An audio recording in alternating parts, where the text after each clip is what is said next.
अस्सलाम वालेकुम student, doctor Tamina नज़ीर hair. आज हम स्टैटिकल थ्योरी 2 बाय स्टैटिस्टिक्स का नेक्स्ट लेक्चर करेंगे, जिसमें हम देखेंगे प्रोबेबिलिटी क्या है। अपना लेक्चर स्टार्ट करते हैं। बिस्मिल्लाहिर्रहमानिर्रहीम। तो आज का हमारा टॉपिक है प्रोबेबिलिटी।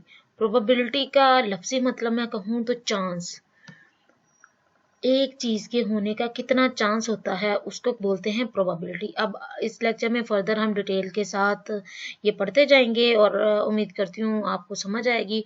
प्रोबेबिलिटी, उसकी टाइप्स क्या है, उसका क्राइटेरिया क्या है, उसके करैक्टरिस्टिक्स क्या हैं, एडवांटेजेस क्या हैं, ये सारा इस लेक्चर में हम स्टडी करेंगे। तो हम अपना स्टार्ट करते हैं लेक्चर। बिस्मिल्लाहिर्रहमानिर्रहीम। प्रोबेबिलिटी की सबसे पहले डेफिनेशन देखते हैं। डेफिनेशन क्या होती है कि जो आपका फेवरेबल आउटकम है, ठीक है। फर्ज करो कि आप एक लूडो खेल रहे हो, ठीक है। लूडो खेलते टाइम जब आप डाइस को स्ट्राइक करते हो तो क्या होता है, टोटल नंबर होते हैं उसमें 6 की अक्रेंस कितनी होती है, 6 टाइम होती है, ठीक है। तो अगर मैं कहूँ कि अगर मैं वो डाइस एक दफ़ा फेंकती हूँ तो मुझे 3 के आने का कितना चांस है, तो वो क्या है, 3/6, मतलब 1.2 चांसेस हैं उस 3 के आने का, 1/2, ठीक है। तो हर नंबर के आने का इक्विवेलेंट चांस होता है। अच्छा, प्रोबेबिलिटी बेसिकली क्या है कि जो it is the ratio of favourable outcome to the possible outcome. जितनी पॉसिबल आउटकम्स हैं, 6 टाइम है, 8 टाइम्स हैं, 10 टाइम्स हैं, 12 टाइम्स हैं, उसमें से किसी एक चीज के होने का कितना खदशा होता है, ठीक है। तो ये हम कह सकते हैं probability. It is relative frequency of an outcome from a larger number of independent trials. अगर हम ट्रायल्स अगर हम ये बात करें कि आपकी जो जैसे मैंने अभी इंडिपेंडेंट ट्रायल की एक एग्जांपल दी कि अगर डाइस को आप फेंकते जाएंगे, जितनी दफ़ा 3 आएगा, 3 डिजिट आएगा, उतनी दफ़ा क्या होगा कि उसकी फ्रीक्वेंसी बढ़ती जाएगी, ठीक है। उस फ्रीक्वेंसी को आपने जितनी दफ़ा स्ट्राइक किया उसके ऊपर डिवाइड कर देंगे तो हमारे पास प्रोबेबिलिटी निकल आएगी। प्रोबेबिलिटी इज द चांस, एक ऐसा मौका है that something will happen, how likely it is that some event will happen. ये एक ऐसा चांस है, ऐसा मौका होता है कि हम ये गैस लगा सकें कि एक काम के होने के कितने % चांस है। जैसे आप अक्सर अंदाज़ा लगाते हैं कि जब भी लूडो खेलते टाइम आप डाइस फेंकते हो तो दूसरा बंदा कह रहा होता है इस बार छक्का आएगा, इस बार 4 आएगा, इस बार 3 आएगा। तो वो जो प्रोबेबिलिटी का अंदाज़ा लगा रहे होते हैं ना, वो होता है बाय चांस, ठीक है। तो प्रोबेबिलिटी बेसिकली क्या है, एक चांस होता है किसी चीज़ के होने का। सिंपली इसके एक फार्मूला बताया है कि फेवरेबल आउटकम जो हम चाह रहे होते हैं डिवाइडेड बाय टोटल आउटकम। अब एक इधर थैला बनाया हुआ है जिसमें रेड कलर और ब्लू कलर के कॉइन्स हैं, ठीक है। टोटल इन दोनों के नंबर हैं 12। अब देखो कि अगर मैं देखूं कि रेड की प्रोबेबिलिटी कितनी है और ब्लू की प्रोबेबिलिटी कितनी है, तो मैं क्या करूंगी, इनको काउंट कर दूंगी और डिवाइड कर दूंगी टोटल नंबर से। जैसे अगर मैं रेड की प्रोबेबिलिटी निकालूं तो कितना है, 1 2 3 4 5 6 7, 7 है। तो मेरा फेवरेबल आउटकम कौन सा है, 7 divided by total outcome. Total outcome कितना है, 12। तो 7/12 क्या है, रेड के होने की प्रोबेबिलिटी है। इसी तरह अगर ब्लू की बात करूं मैं, तो ब्लू क्या है, 1 2 3 4 5, 5/12। तो ये क्या है, ब्लू के अक्कर होने की प्रोबेबिलिटी है, ठीक है। अच्छा, तो इस तरह इधर एक डायग्राम बताई है जिसमें प्रोबेबिलिटी की स्टेजेस बता दी हैं कि बाज का चीज होती है, हम कहते हैं बिल्कुल ही इम्पॉसिबल है, फिर हम कहते हैं कि शायद हो जाए, अनलाइकली, ठीक है। फिर उसके बाद है इवन चांस के 50-50% चांस है। लाइकली में कि 4 में से 5 में से 4% तक हो सकता है, ठीक है। सर्टन क्या है कि डेफिनेटली ये होगा ही, ठीक है। तो 0 से 1 तक जाना हमारी प्रोबेबिलिटी है। इसके दरमियान उन्होंने एक स्टेजेस बनाई है, 0 इम्पॉसिबल और 1 सर्टेन। और इसके दरमियान अगर हम 0.5 को करें तो ये होता है इवन चांस, ठीक है। 0.25 अनलाइकली, 0.5 इवन चांस और 0.75 क्या होगा, लाइकली। अब आगे टाइप्स हैं इसकी। जो टाइप्स हैं उसमें एक है एग्जॉस्टिव इवेंट्स और फेवरेबल इवेंट्स। एग्जॉस्टिव इवेंट्स क्या होता है, the total number of all possible elementary outcome in a random experiment is known as exhaustive events. In other words, a set is said to be exhaustive when no other possibilities exist. तो अगर किसी और possibility होने का कोई chance ना हो तो उसको बोलते हैं exhaustive events. The total number of all possible elementary outcome in a random experiment is known as exhaustive event, ठीक है। कि जितनी भी आपके पास आउटकम है उसके उन सब के होने का चांस क्या है, एग्जॉस्टिव इवेंट्स। फेवरेबल इवेंट्स क्या है, The elementary outcome which entail the or favor the happening of an event is known as favorable event. अगर हम किसी भी कोई, जैसे हम गैस लगाते हैं, 3 जो डाइस है उसमें से 3 का होने के कितने चांस है, तो हमारा जो 3 के होने के चांस है वो क्या है, फेवरेबल इवेंट है।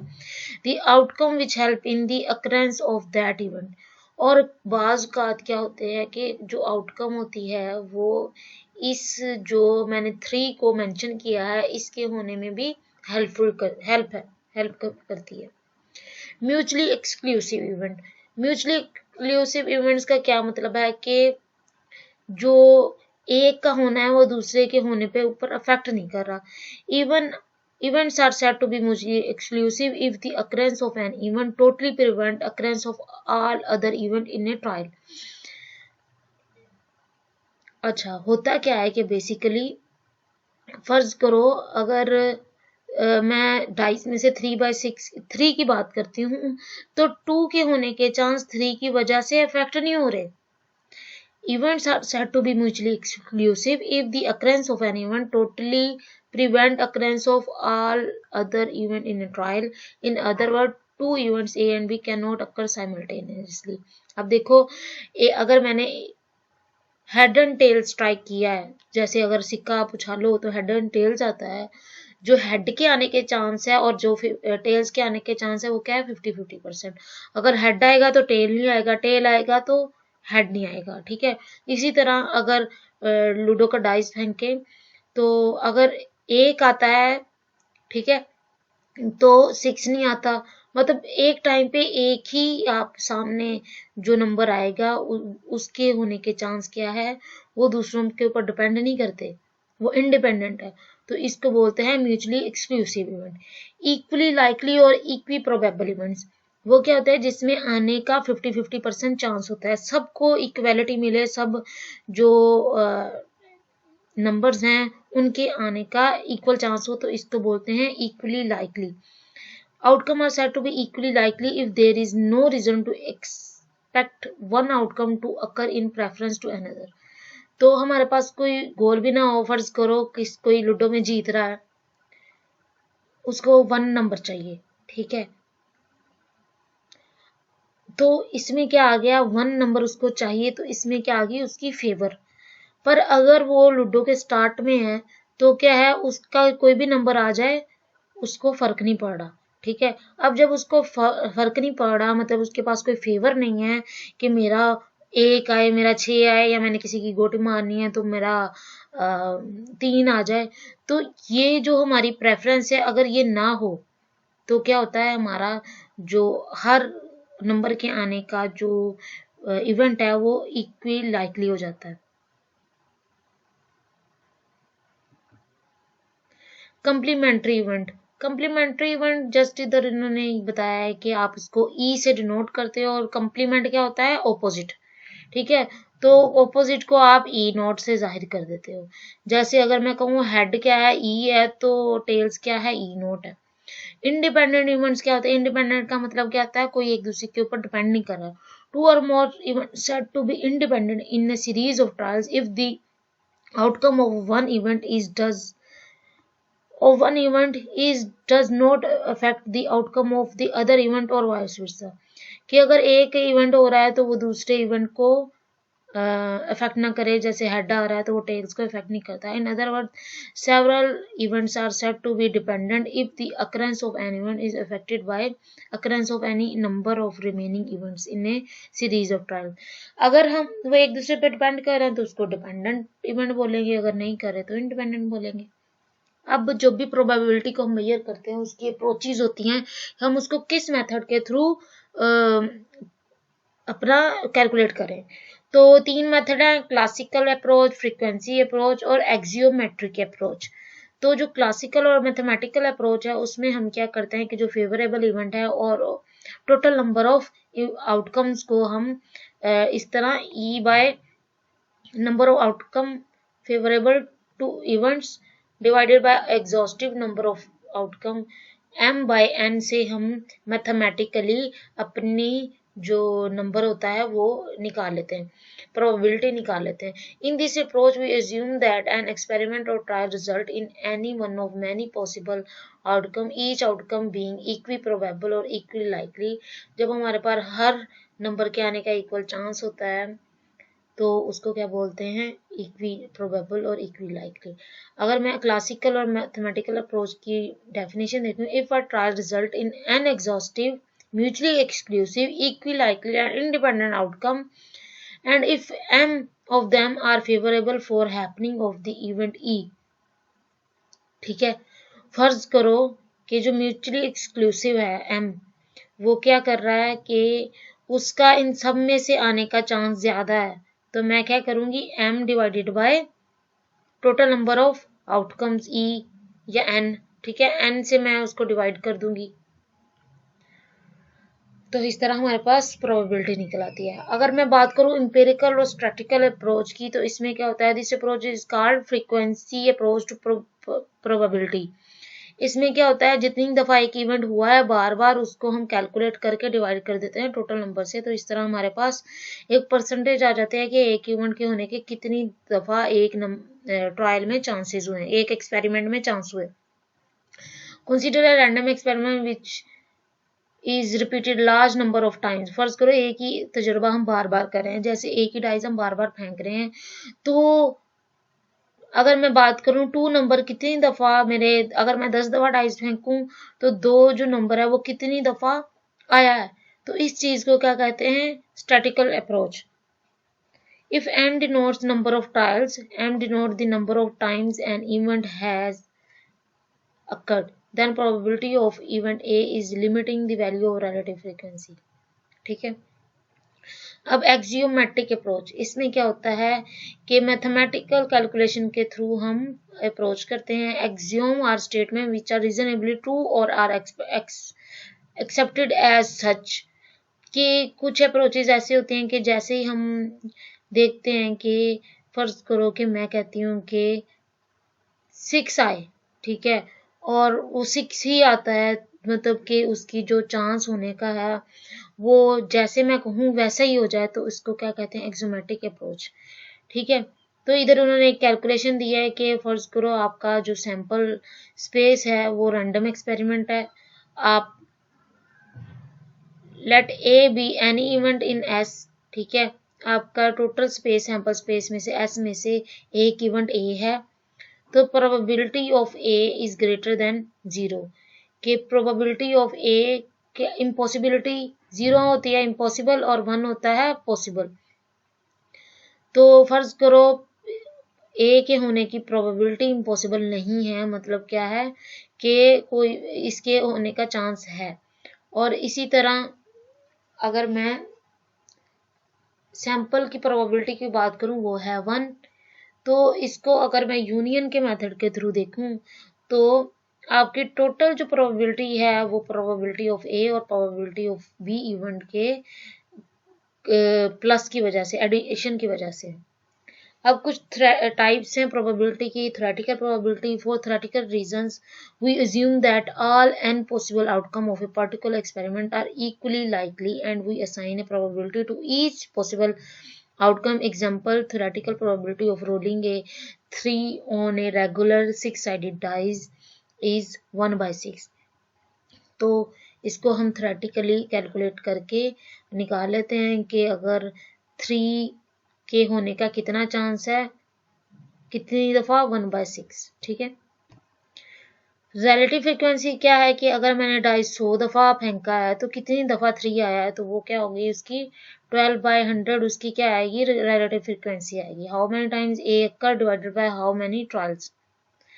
प्रायर प्रोबेबिलिटी क्या है कि किसी चीज के होने से पहले ही हम उसको बता देते हैं कि वो हो जाएगी।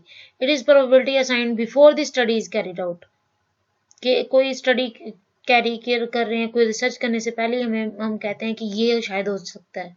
ठीक है। पोस्टीरियर प्रोबेबिलिटी, एक दफा स्टडी हो गई है उसके बाद आप उसको फर्दर मॉडिफाई करते हो। ठीक है, डाटा कलेक्ट होने के बाद, तो उसको क्या करते हैं, पोस्टीरियर प्रोबेबिलिटी। सिंपल प्रोबेबिलिटी क्या है, calculation of probability by using n in the denominator without considering subset is called simple probability। Simply क्या होता है, जो इतने नंबर, जितनी दफा एक चीज हुई है डिवाइडेड बाय टोटल नंबर, तो आप उसमें सिंपल प्रोबेबिलिटी निकाल सकते हैं। कंडीशनल प्रोबेबिलिटी क्या है, it is probability of occurring of an event A given B has already occurred. ठीक है। कंडीशनल प्रोबेबिलिटी क्या है कि अगर ए के होने के कितने चांस है जब बी हो अकर हो चुका है। ठीक है। Joint probability, the joint probability represent the simultaneous of two events, कि एक टाइम पे दो इवेंट किस तरह मुमकिन हो सकते हैं। नॉन म्यूचुअली एक्सक्लूसिव इवेंट के बारे में बताया। म्यूचुअली एक्सक्लूसिव ये था कि जब एक हो जाता है इवेंट तो उसके साथ दूसरा इवेंट नहीं हो सकता। तो जॉइंट प्रोबेबिलिटी क्या है, नॉन एक्सक्लूसिव है कि दोनों के होने के इकट्ठे कितने चांसेस हैं। उसके बाद प्रोबेबिलिटी की कैरेक्टरिस्टिक की मैं बात करूं, probability applies exclusively to a future event, never to a past event, कि फ्यूचर में किसी की काम के होने के कितने चांस है उसको बोलते हैं, ये किसकी खुसूसियत है प्रोबेबिलिटी की। प्रोबेबिलिटी की दो वैल्यूज होती हैं, 0 या 1। ठीक है, और इनके दरमियान की। ठीक हो गया। It is non negative number है, ये नेगेटिव में नहीं जा सकता, या 0 हो सकता है या 1 हो सकता है। तो इस पॉइंट पे बहुत से एमसीक्यूज बन सकते हैं कि प्रोबेबिलिटी की रेंजेस क्या हैं, 0 से 1 तक। ठीक है। Probability has said to be 0 if event can never occur. 0 था इम्पॉसिबल, 1 क्या था, पॉसिबल। ठीक है। और 0.5 क्या था कि उनके इक्वल चांस होते हैं। ठीक है। तो ये इसकी खसूसियात हैं। Sum of all probabilities of all mutually exclusive event is equal to 0। अगर हम सारे इवेंट्स की प्रोबेबिलिटी निकालें तो 0 के इक्विवेलेंट आती है। The probability of an event A not occurring is equal to 1 minus the probability of occurring of event। जैसे हमने एरर का निकाला था 1 माइनस जितना एरर होता है उस तरह, इसी तरह प्रोबेबिलिटी के होने का चांस किस तरह निकालते हैं, 1 माइनस जो हो रही है उसको हम 1 से माइनस कर देंगे, तो इस तरह हमारे पास वो आ जाएगी जो नहीं हो रही। तो इसी तरह हम ये बात कर सकते हैं कि 1 माइनस वो प्रोबेबिलिटी जो नहीं हो रही उसको हम 1 से माइनस कर देंगे, तो बाकी जितनी भी अमाउंट बचेगी वो क्या होगी हमारी, वो इवेंट जो हो रहा है possible. The probability of occurrence of all mutually exclusive event at same time is always 0। तो हर इवेंट के होने का, एक टाइम पे होने का दो चीजों के वो पॉसिबल नहीं होता, 0 प्रोबेबिलिटी होती है। The probability may also be expressed in percentage and taking a value between 0 to 100%। तो हम प्रोबेबिलिटी को परसेंटेज की रेशियो में भी शो कर सकते हैं कि इतने परसेंट हो रही है, 15% है, 10% है, 10 से लेकर 100% तक हम उसका चांस बता सकते हैं। ठीक है। तो आज का लेक्चर बेसिकली प्रोबेबिलिटी पे था। हमने प्रोबेबिलिटी की देखी डेफिनेशन, जिसका क्या मतलब होता है, चांस है कि कोई इवेंट किस हद तक पॉसिबल है। फिर हमने उसकी टाइप्स देखी हैं, टाइप्स के बाद हमने कैरेक्टरिस्टिक देखी हैं। कोई क्वेश्चन क्यूरी हो इस लेक्चर के रिगार्डिंग आप मुझे बताएं कल ही, ताकि मैं आपका जो फर्दर लेक्चर है उसको इसी के अकॉर्डिंग स्टार्ट करूं। Thank you so much. Allah Hafiz.